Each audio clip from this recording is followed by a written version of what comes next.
안녕하세요, 썰TV 구독자 여러분. 저는 오늘 사연을 들려드릴 고향에 거주하고 있는 30대 여자입니다. 저는 이곳에 많이 올라오는 사연같이 이혼을 하거나 돌싱을 한 건 아니지만 그만큼 화가 나는 일들을 겪었다고 자신 있게 말씀드릴 수 있을 것 같아요. 저는 제 동서가 될 뻔한 여자에 대해서 이야기를 해드리려고 하는데요. 처음 글을 쓰니 부족한 점이 많지 않을까 합니다. 너른 이해 부탁드려요. 그럼 오늘 제 이야기를 시작해 보겠습니다. 생각해보면 저는 어릴 때부터 특출나게 잘하는 것도 없었고 재능이 있는 분야도 없었던 것 같아요. 그냥 다른 친구들처럼 시간이 흐름에 따라 공부하고 졸업하고 그렇게 지내왔던 것 같습니다. 사실 아빠하고 엄마께서 큰 요식업을 하셨던지라 집안에는 여유가 있었거든요. 그래서 제가 하고 싶은 건 모조리 다 지원을 해주시겠다고도 했었는데 함부로 뭔가를 시작하기가 힘들더군요. 잘못된 선택을 하고 싶지 않아서일 수도 있었던 것 같아요. 평범하게 대학을 졸업하고는 한참을 방황 아닌 방황을 하는 시간이 있었습니다. 제가 하고 싶은 게 뭔지, 앞으로 어떤 일을 시작해야 할지 생각도 해보면서요. 감사하게도 그때 제게 문을 열어주신 건 바로 삼촌이었어요. 삼촌은 회사를 하나 운영하고 계셨는데 소기업은 아니었고 그 분야에서는 유명한 곳이었는데요. 삼촌이 어릴 적부터 저를 유독 예뻐하셨던 건 알고 있었는데 제가 방황하는 모습을 보니 본인 딸처럼 답답하셨나 보더라고요. 머지않아 저에게 회사에서 일하는 걸 제안하셨고 저는 정식으로 지원을 하고 면접을 봐서 합격하게 되었습니다. 그렇게 다닌 지 어느새 6년 정도가 되었네요. 꽤 오래 다녔지만 아직까지 회사 대표님이 제 삼촌이라는 것을 아는 사람은 아무도 없습니다. 서로 철저하게 비밀로 붙였거든요. 공과 사를 잘 지키고 저도 제가 맡은 일을 잘 해내려 하다 보니 트러블이 날 일이 없었습니다. 여전히 삼촌은 저를 참 예뻐해 주시고요. 그렇게 30살 즈음 되자 소개팅 자리가 많이 들어오게 되었고 저는 그렇게 지금의 남편을 만나게 됩니다. 남동생이 하나 있다고 했고 저보다 2살 많은 직장인이었어요. 매사에 감사할 줄 알고 모든 것에 겸손한 남편을 보고 저는 무조건 이 사람이랑 결혼해야겠다라는 생각을 하게 됩니다. 결혼은 일사천리로 이루어졌고요. 드라마나 영화를 너무 많이 봐서 그런지 시댁에 대해 걱정이 한가득이었는데 어머님을 보자마자 저는 모든 걱정이 눈 녹듯이 사라졌었습니다. 너무 다정하고 좋으신 분이었거든요. 딸이 있는 게 꿈이었다고 하시면서 저에게 정말 잘해주셨어요. 아직까지도 엄마처럼 잘 챙겨주셔서 감사한 마음뿐입니다. 그 뒤로는 바로 아이가 생기게 되었고 저는 육아휴직으로 일을 쉬며 가정주부가 되었어요. 아기를 볼 때 잠도 자지 못하고 힘든 것도 많았지만 제 딸의 웃음 한 번이면 다 녹곤 했었죠. 그렇게 결혼을 하고 한 2년 지났을 때부터 일은 시작되게 되었는데요. 바로 도련님이 여자를 데리고 오면서부터였어요. 도련님은 정말 똑똑하고 누가 봐도 착한 남자였습니다. 제가 여자로서 봐도 딱히 결격 사유가 없달까요? 키도 크고 잘생겼었고 또 다정하기까지. 무조건 좋은 여자를 만나겠구나 생각했었습니다. 그런데 도련님은 여자 보는 눈이 정말 없었고 여태까지 정말 못 봐줄 만한 여자만 계속 만나왔어요. 바람을 피질 않나 돈을 빌려가서 갚지 않은 여자도 있었고 술을 많이 먹고는 시댁까지 쫓아와서 행패를 부리는 여자도 있었답니다. 그렇다 보니 오래 연애를 하기도 힘들어했었는데 갑자기 도련님은 한 주말에 조심스럽게 이야기를 꺼내셨어요. 제가 이렇게 다 모이셔서 말씀드릴 게 있는데 제가 이번에 결혼을 하고 싶은 여자가 생겼어요. 여태까지 제가 너무 여자친구 때문에 걱정을 많이 끼쳐드린 것 같아서 이런 말씀 드리기가 조심스럽지만 정말 착하고 좋은 사람이에요. 이번에는 그래도 자신할 수 있을 것 같아요. 처음으로 결혼하고 싶은 마음이 든 사람이라 한번 다음 주에 인사드리려고 하니 어머니, 아버지, 그리고 형수님 같이 인사해 주시면 정말 감사하겠습니다.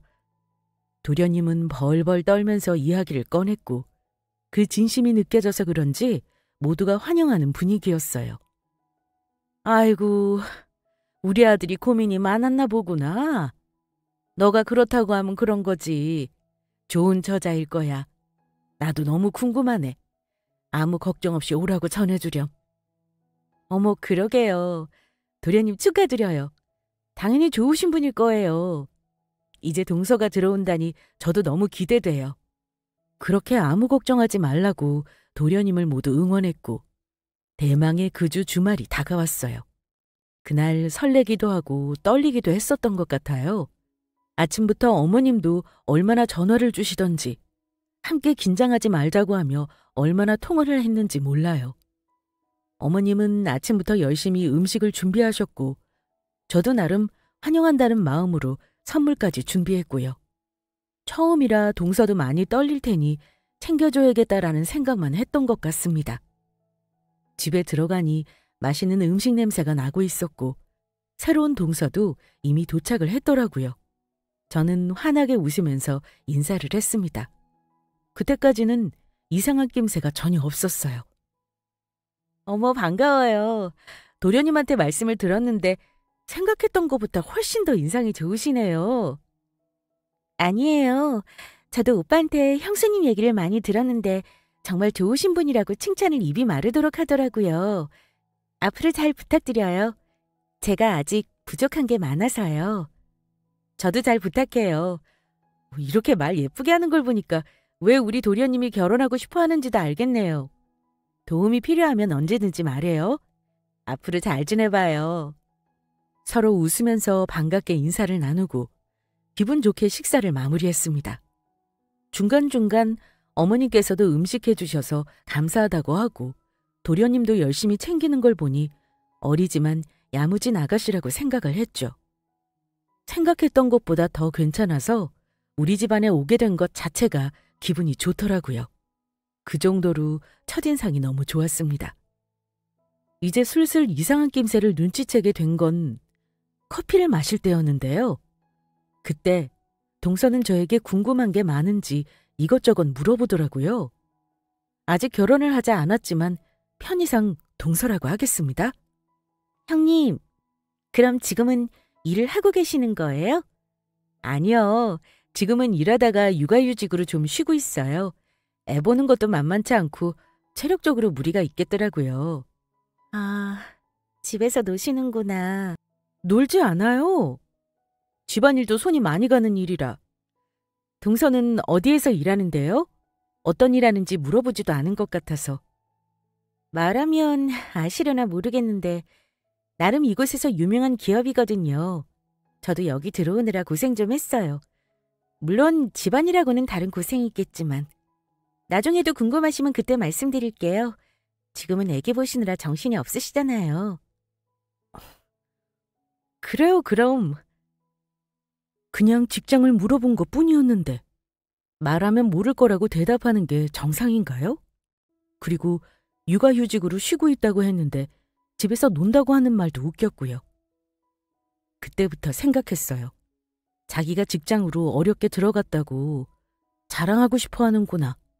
저보다 훨씬 우위에 있다고 생각하는구나 라고 말이죠. 기분이 나빴지만 그날이 첫 만남이었고 제가 동서라는 사람을 잘 아는 것도 아니었기에 말을 아꼈던 것 같아요. 처음 결혼하고 싶은 여자를 소개하는 자리였는데 제가 분위기를 망칠 수 없었죠. 그렇게 저는 기분 나쁜 티도 내지 않고 그 자리를 마무리했고 남편에게도 말을 하지 않았습니다. 조금 더 지켜봐야겠다고 생각했죠. 몇 주 지나니 이제 웨딩홀을 잡는다는 이야기가 들려왔어요. 이제 정식으로 결혼 준비를 하기 시작했던 거였습니다.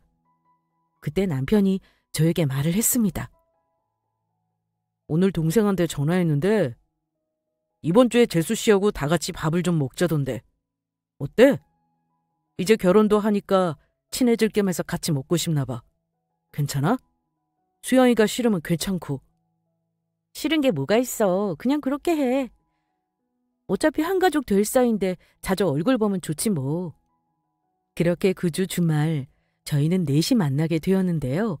만나러 가기 전날부터 그날 동서가 했던 말이 자꾸 떠오르곤 했지만 너무 떨려서 말이 이상하게 나왔겠거니 진짜 마음은 그게 아니겠거니 생각하기로 했습니다. 레스토랑은 도련님 쪽이 예약해두었고 저와 남편이 그곳에 도착했을 때 이미 저희를 기다리고 있더라고요. 저와 동서는 오랜만에 본다고 하면서 반갑게 인사를 했고 역시 초반은 참 좋았습니다. 무슨 일로 칭찬도 많이 해주고 잘 부탁드린다고 애교도 많이 떨더군요. 그렇게 화기애애하게 시간은 흘러가고 있었는데 남편과 도련님이 잠시 화장실로 향했습니다. 그때 동서는 잠시 핸드폰을 보는 것 같더라고요. 핸드폰을 본 지 한 5분 정도 지났을까요? 앞에서 가만히 있는 것도 뻘쭘하고 그래도 친해지면 좋을 것 같아서 저는 먼저 말을 걸었어요. 남편하고 도련님이 늦네요. 둘이 이야기라도 하는 건지. 그러게요. 남자끼리 할 말이 많을 수도 있죠 뭐. 그렇죠. 뭐 많이 바쁜가 봐요. 핸드폰으로 한참 뭐 보고 있는 것 같아서. 주말인데 너무하다. 사람 쉬지도 못하겠네. 뭐 직장 생활이 그렇죠. 기억 안 나시려나?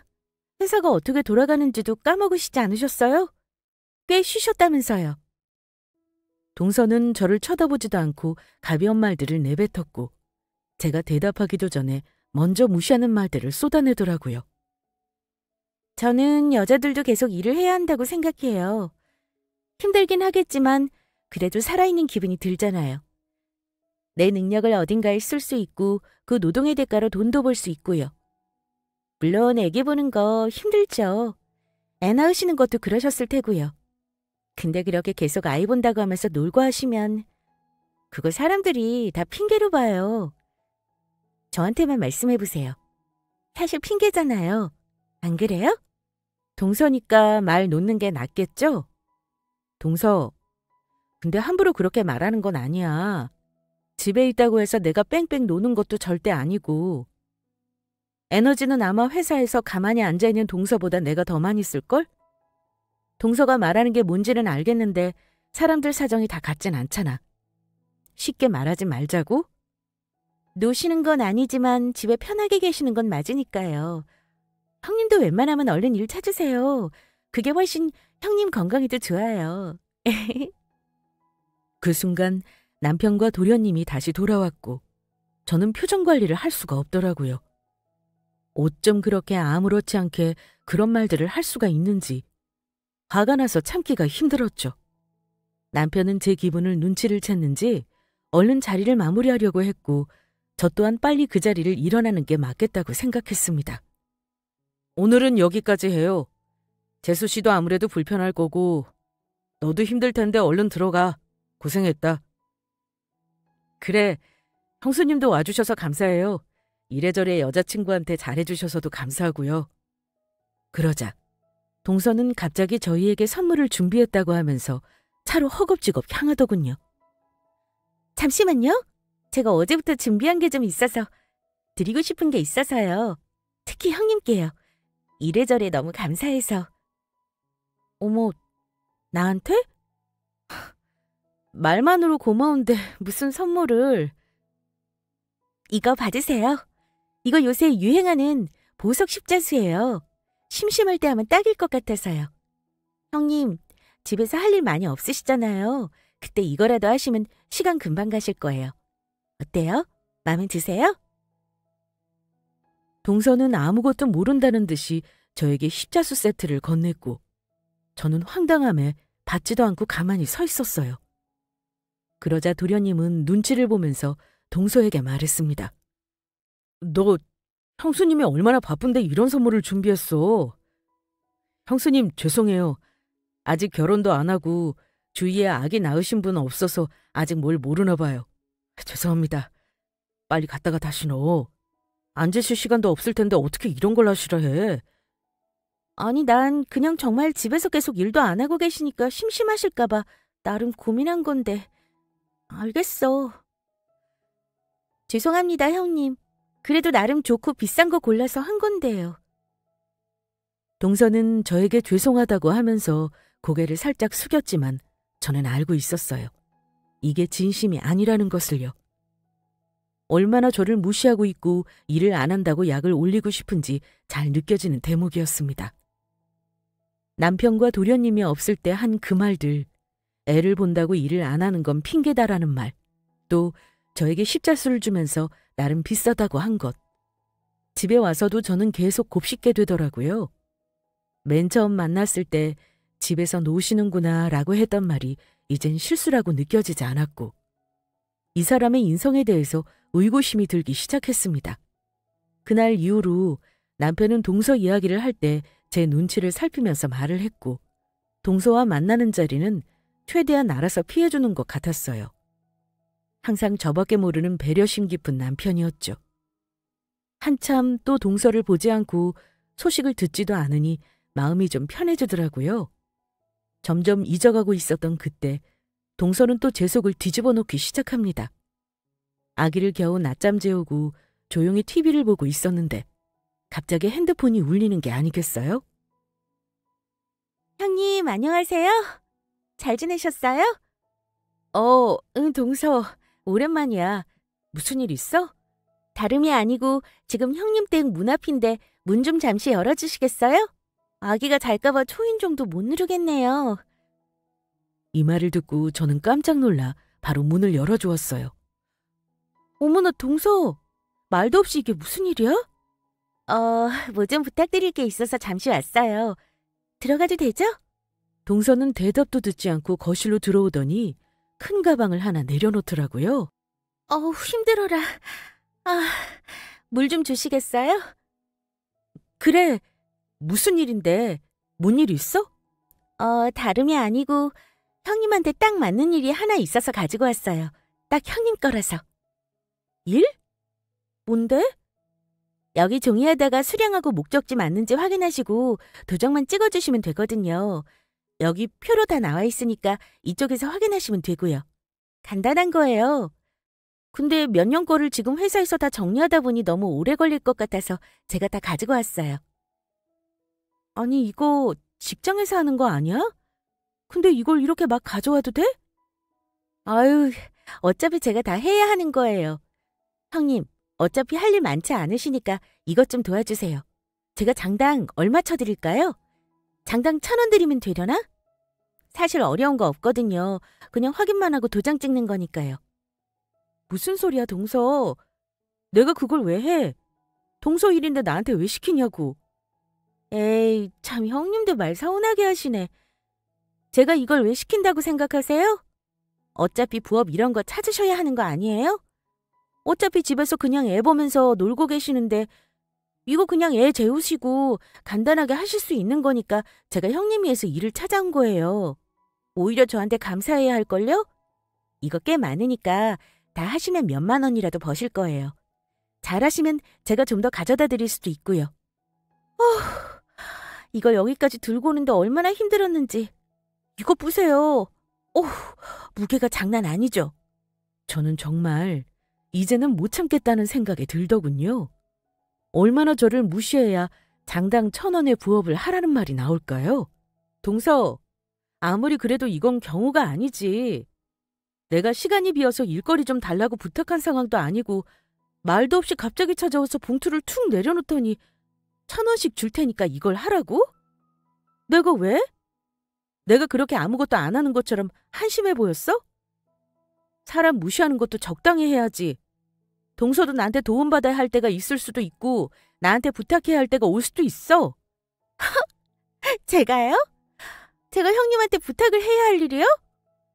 아마 없을 텐데. 한 가족이 되어도 어머님은 절 더 좋아하실 거예요. 생각해보세요. 팽팽 돌면서 아들 돈만 쓰는 며느리하고 열심히 돈 벌면서 가정에 도움이 되려고 애쓰는 며느리. 어느 쪽이 더 예쁘겠어요?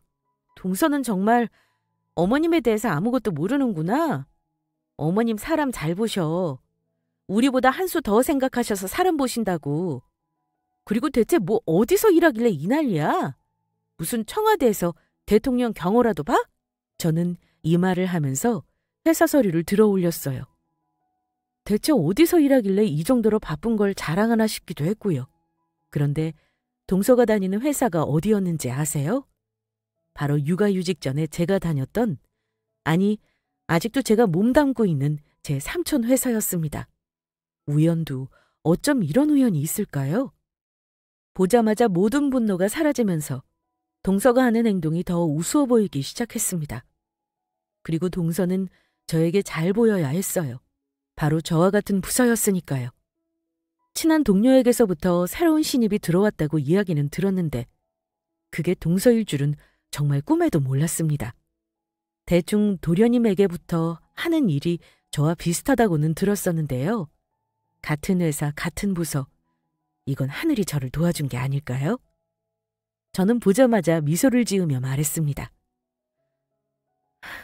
여기 회사 들어갔어? 얼마나 됐는데? 형님도 이쪽 분야에서 일하신다고 했지?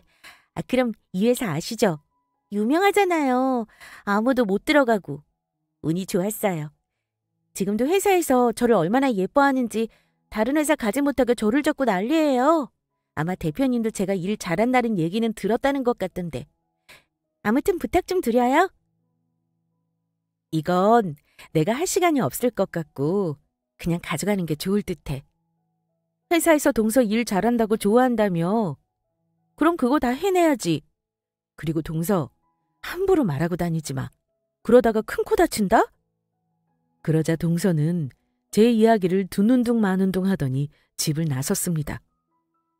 동서가 집을 나가자마자 저는 회사 동료에게 바로 전화를 걸었어요. 동서에 대해서 다 물어봐야 했거든요. 지원 씨, 잘 지내죠? 갑자기 전화해서 미안해요. 수영 씨, 아니에요. 무슨 일이에요? 아니, 나 갑자기 뭐 좀 물어볼 게 있어서. 그 새로 들어온 사람 저번에 있다고 했잖아요. 젊은 여자라고 했던 것 같은데. 아유, 말도 마세요. 얼마나 일을 막 하는지 지금 위에서 자르라고 난리예요. 저 진짜 그런 사람 처음 봐요. 근무 시간이 9시부터 6시인데 12시부터 3시까지 아예 없어진다니까요. 어디 갔냐고 하면 잠시 자기 맘대로 재택근무를 한다고 한대요. 집에서 해야 일이 능률이 오른다면서요. 아니, 그렇게 맘대로 할 거면 회사를 다니면 안 되지. 안 그래요? 지금 그래서 저희 부서 비상이에요, 비상. 집에서 일을 하는 거면 똑바로라도 하든지. 실수를 또 3번이나 해서 안 그래도 지금 부서 전체가 몇 번이나 혼났어요. 언제 오세요, 수영 씨. 수영 씨가 일도 잘했고 진짜 좋았는데. 아유, 그렇게 말해줘서 고마워요. 근데 그 신입 곧 잘리겠네요? 그렇게 일을 해서 어떡한데? 그러니까요. 요즘 그 신입 때문에 회사 오기 싫어 죽겠어요. 무슨 결혼을 한다고 갑자기 하더니 웨딩을 비싼 데서 할까라고 자랑자랑을 하더라고요. 그 여자랑 대체 누가 결혼을 하는 건지 다들 그 남자가 불쌍하다고 난리예요. 근데 왜요? 뭐 아시는 분이에요? 아니, 그냥 궁금해서. 제가 알 수도 있는 사람 같아서요. 우선 제가 물어본 건 그 신입한테 티내지 말아줘요. 그리고 저도 내년 안에 회사로 다시 돌아갈 거예요. 항상 힘내고 언제든지 전화하고요. 신입은 들어보니 회사에서도 일 못하기로 유명했고 들어보니 곧 잘리기 직전이라고 하더라고요. 매일 근무 시간 3시간은 집에서 한다고 사라지고 아무 말도 없이 돌아와서 엉망인 보고서를 제출하곤 한다더군요. 이제 저는 어떻게 동서에게 복수해야 할까요? 그렇게 한참 웃으면서 생각하고 있는데 남편이 집에 도착했고 저는 저녁밥을 차려주며 오늘 동서가 와서 한 이야기를 모두 해주었어요.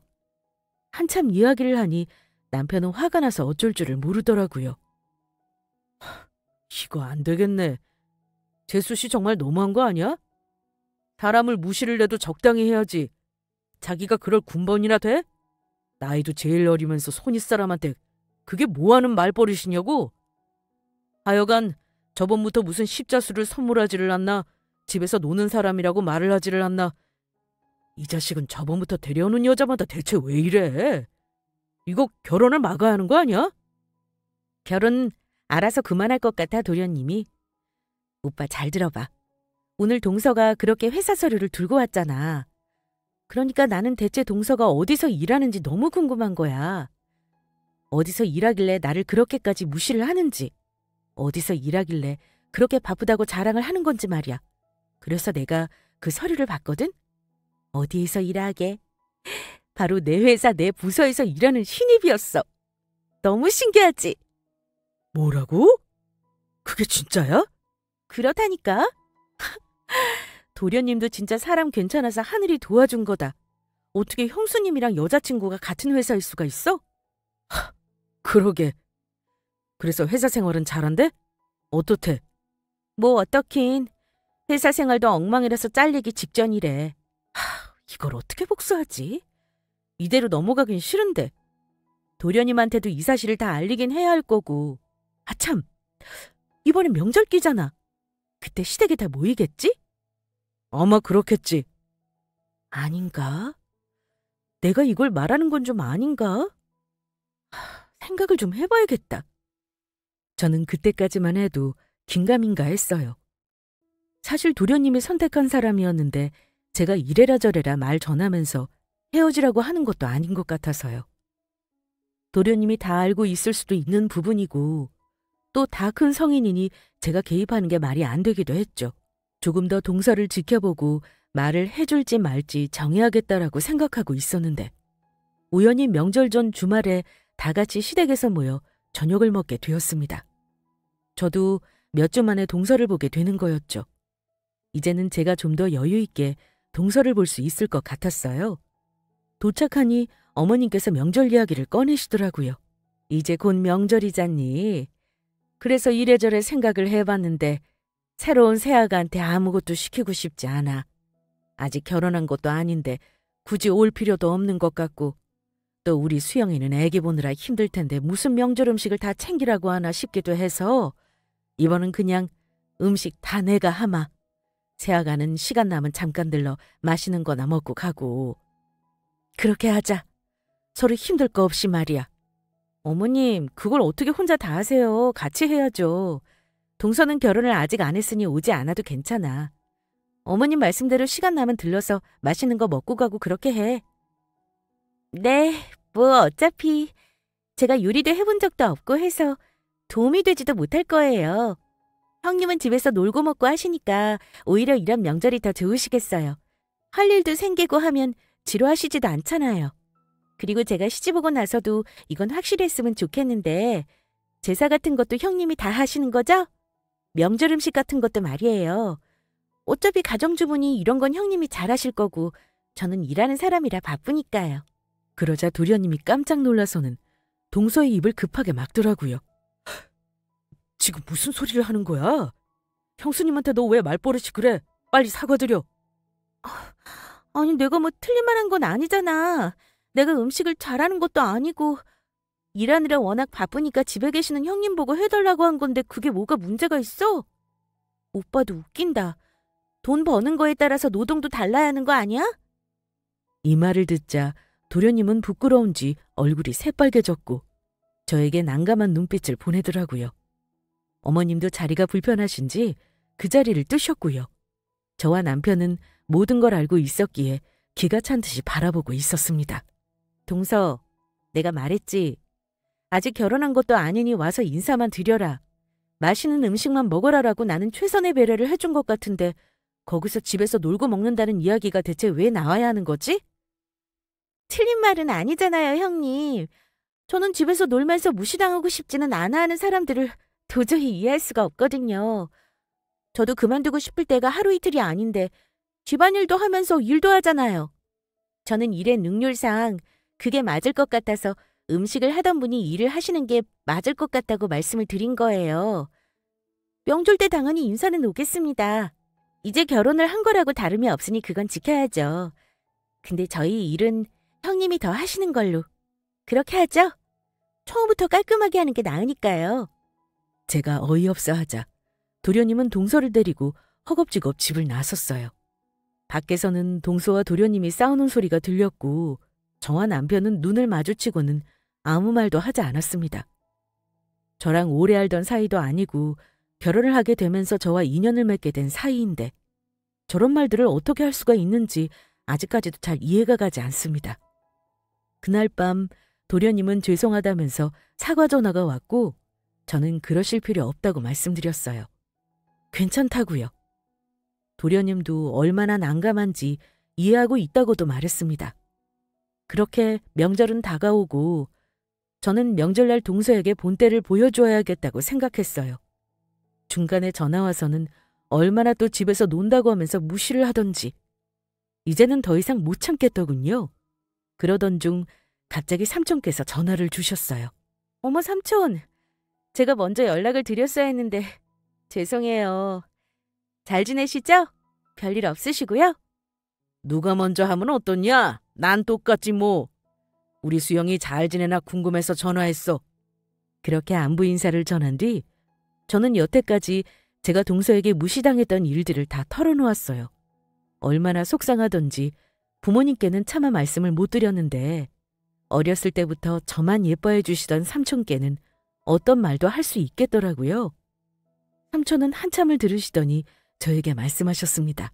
그런 사람이 우리 회사 직원이라니 이거는 문제가 좀 있지 않니?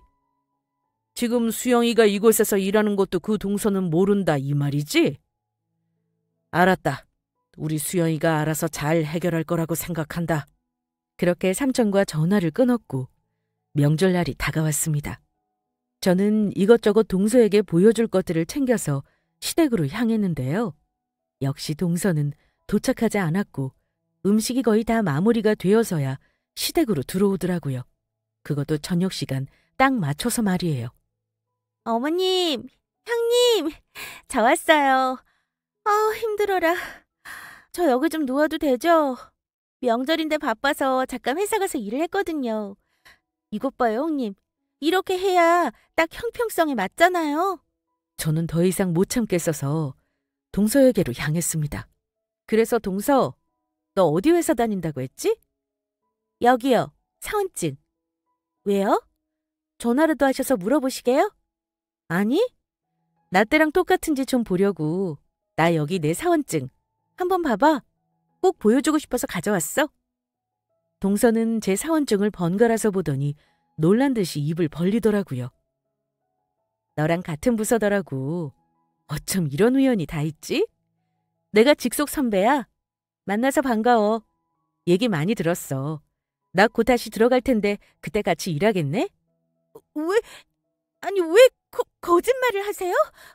이거 협박이에요. 사실도 아닌 거 가지고 이렇게 말하는 거 협박이라고요. 이게 왜 협박이야? 사실인데. 사원증 보여줬잖아. 그리고 혹시 안 믿을까 봐서 계약서랑 재직 증명서까지 다 들고 왔어.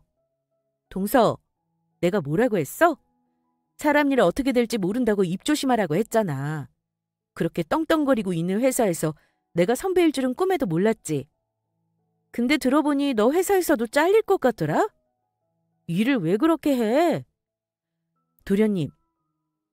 도련님은 알고 계셨어요? 근무 시간 중에 3-4시간 집으로 가서 일을 한다던데 막무가내로 해서 회사에서도 골치 아프대요. 나한테 하는 것처럼 회사에서도 하는 거야? 그걸 누가 좋아해? 제가 뭐 틀린 말 한 거 있어요? 형님은 집에서 놀고 계신 거 맞잖아요.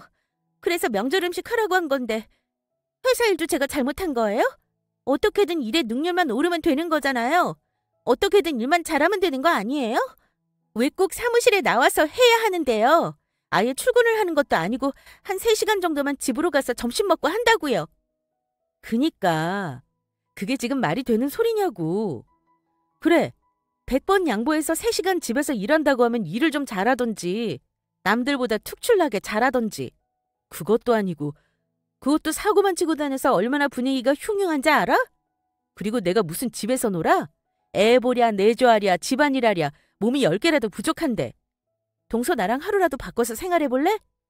너는 앉아서라도 일을 하지만 나는 한 번도 앉을 시간이 없어. 화장실 갈 때도 애가 울어서 내가 데리고 들어간 적도 있어. 여자는 일을 해야 한다. 당당하게 산다. 다 맞아. 틀린 말은 아니야. 그런데 내가 뒤에서 조용하게 남편을 내조하는 것 또한 당당한 일이야. 집에 있다고 해서 동서한테 무시받을 이유 하나도 없어. 아 참나. 진짜 어이없어서. 어디서 말도 안 되는 소리를 하세요? 제가 일 잘한다고 회사에서 얼마나 좋아하시는데 잘 알고 말씀하세요. 제가 잘릴 이유는 전혀 없다고요. 그래?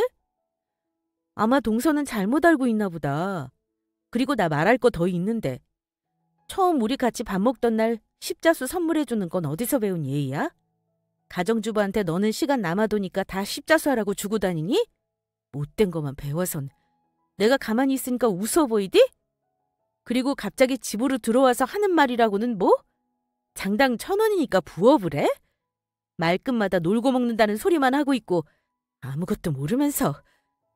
그러자 놀란 눈을 난 도련님이 말을 하기 시작했습니다. 야, 너 저게 다 진짜야? 너 형수님 댁에도 가서 일하라고 부업을 줬어? 너 제정신이야? 넌 애가 왜 그렇게 예의도 없고 버릇도 없어? 손윗 사람이잖아. 내가 그렇게 하지 말라고 했잖아. 됐고. 우리 그냥 헤어지자. 나 아무리 생각해도 너가 내 아이의 엄마가 되는 거 어느 순간부터 정말 끔찍하더라. 이제 나 너 안 좋아하는 것 같아.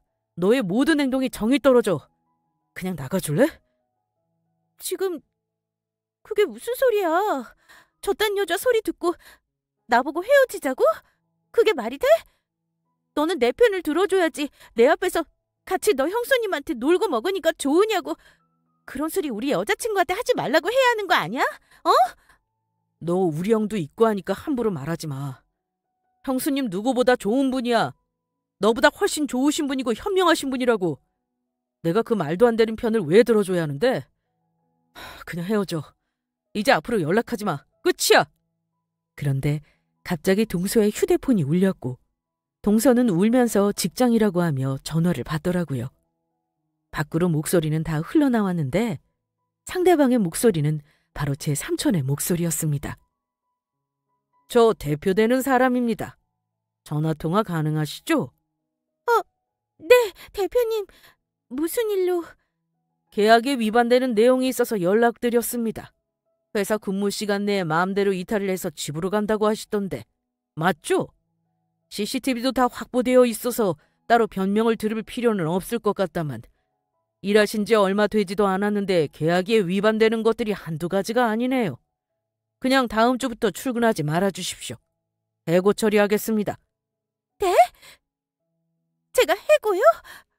아니, 잘못했어요. 정말 안 그럴게요. 더 잘하고 싶어서 그랬어요, 대표님. 한 번만 봐주시면. 저한테 미안하다고 할 건 아니고 그 눈앞에 있는 형님 있죠? 제 조카예요. 그렇게 함부로 했다고 그러던데 그 사람이 회사 대표 조카일 줄은 꿈에도 몰랐겠죠? 그 사람한테 미안하다고나 하세요. 여태까지 일한 돈은 계좌로 보내드렸습니다. 앞으로는 별일 없었으면 좋겠네요. 한마디만 말씀드리자면 사람 일 어떻게 될지 모릅니다. 입 조심하세요. 그렇게 전화는 끊겼고 그제서야 동서는 사태 파악을 했는지 무릎을 꿇고는 빌기 시작하더라고요. 형님, 제가 잘못했어요. 제가 지금 무슨 일을 한 건지 같은 회사에서 일하셨던 분인 줄도 모르고 이건 정말 온전히 제 잘못입니다. 제가 아무것도 모르고 집에서 논다고 하면서 무시하고 했어요. 정말 죄송합니다. 다시는 안 그럴게요. 그리고 오빠, 내가 미안해. 우리 헤어지지 말자. 결혼해서 우리 많은 걸 함께 하기로 했잖아. 어? 오빠 진짜 내가 잘못했어. 나 버릴 거야? 그러자 옆에 계시던 어머님이 입을 여셨어요. 됐다. 이젠 내가 결혼을 반대하마. 너가 여기 있을 이유가 없지 않니? 우리 아들 말 들어보니 헤어지고 싶은 것 같고 우리 첫 며느리 수영이한테 그렇게 한 것도 난 꿈에도 몰랐네. 나는 이 결혼 절대 허락 못한다. 건방지게 어디서 시어머니 앞에서 그런 말을 해. 얼른 나가서 일 구하고 다시는 볼 일 없었으면 하는구나. 어머님은 단호하게 화를 내셨고 동서는 엉엉 울면서 매달리다가 집 밖으로 쫓겨나게 되었어요. 형님, 정말 죄송해요. 형님께 이렇게 안 했다면 이 모든 일이 일어나지 않았을 텐데 죄송합니다. 그렇게 동서가 나가자 도련님은 속이 후련하다고 하면서 저에게 정말 죄송하다고 하더라고요. 앞으로는 꼭 좋은 여자 데리고 오겠다면서요. 제 남편도 그리고 어머님도 도련님에게 그렇게 보는 눈이 없냐고 하면서 앞으로는 착하고 좋은 여자 꼭 데리고 오라고 하면서 마무리가 되었습니다. 그 뒤로는 몇 번 동서가 도련님에게 연락이 와서 다시 만나자고 했다 하던데 도련님은 칼같이 거절했다고 하더라고요. 아이의 정이 떨어졌다고 하면서요. 그 뒤로 저희 가족은 더 똘똘 뭉쳐서 잘 지내고 있습니다. 저희 딸도 예쁘게 잘 자라고 있고 회사도 다시 복직해서 잘 다니고 있네요. 요새 착하고 참한 여자분들도 많던데 왜 그런 동서가 들어와서 저를 힘들게 했는지 잘 모르겠어요. 이것 또한 인생의 경험이라고 생각하고 넘기려고 합니다. 제 이야기는 여기까지였습니다. 들어주셔서 정말 감사합니다.